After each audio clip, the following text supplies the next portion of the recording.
Assalamualaikum warahmatullahi wabarakatuh. Alhamdulillah jumpa kembali di channel saya Lukman Masudi. Mudah-mudahan para sahabat semua dimanapun berada kabarnya senantiasa baik, sehat, dan lancar segala aktivitasnya. Kembali lagi ya, di video ini saya akan berbagi tutorial yaitu cara menjebak cicak. Cuman kali ini ya tetap sama dengan menggunakan lakban ya. Ini lakban bening dan lakban hitam. Cuma di sini kita nggak langsung kita pasang di tembok ya, tapi menggunakan media kardus teman-teman ya. Kardusnya ini ukurannya bebas, bisa sekitar 35 cm atau 40 cm ya persegi. Nah ini nanti kita pasang di sini lakbannya, kita pasang dan kita kasih umpan ya. Umpan untuk menjebak cicak itu bebas, bisa menggunakan roti bisa, biskuit bisa, atau dengan umpan yang lain juga bisa ya. Dan yang terpenting kalau kita menggunakan media seperti ini akan aman ya, tembok nggak kotor karena terkena lem lakban ya, jadi ini lebih aman. Kemudian juga bisa dipasang di meja makan. Buat beberapa teman-teman ada yang komentar bagaimana cara masang jebakan lakban untuk cicak yang sering nongkrong di meja makan ya, bisa dipasang di kardus seperti ini, media kardus. Nanti cukup diletakkan di meja makan ya, atau biasanya cicak itu mendekati magicom ya untuk makan nasi. Nah ini kita letakkan aja. Kemudian kapan waktu yang tepat untuk memasang perangkap lakban ini ya, perangkap cicak ini, yaitu waktu yang tepat adalah malam hari ya. Terus kapan kita periksa? Kita periksa besoknya teman-teman. Kita pasang malam hari ini, besok pagi kita bisa cek. Nah untuk supaya peluang keberhasilannya besar, saran saya jangan cuma pasang satu perangkap. Anda bisa bikin beberapa perangkap sekaligus ya, bisa 3 atau 4. Anda tempatkan di tempat-tempat yang berbeda ya, di meja makan, di dapur, di dinding, atau di ruang tamu. Nah, seperti apa cara prakteknya? Lihat video ini sampai selesai.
teman-teman semua ya, seperti itulah cara membuat perangkap cicak ya menggunakan lakban dengan media kardus.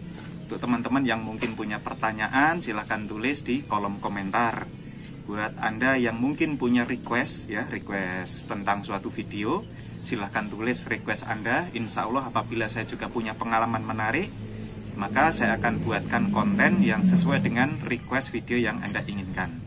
Terima kasih telah melihat video ini sampai selesai. Dukung terus channel kami, silahkan subscribe bagi yang belum subscribe, dan silahkan share agar channel ini terus berkembang bersama-sama dan bisa terus membagikan hal-hal yang bermanfaat. Saya akhiri, wassalamualaikum warahmatullahi wabarakatuh.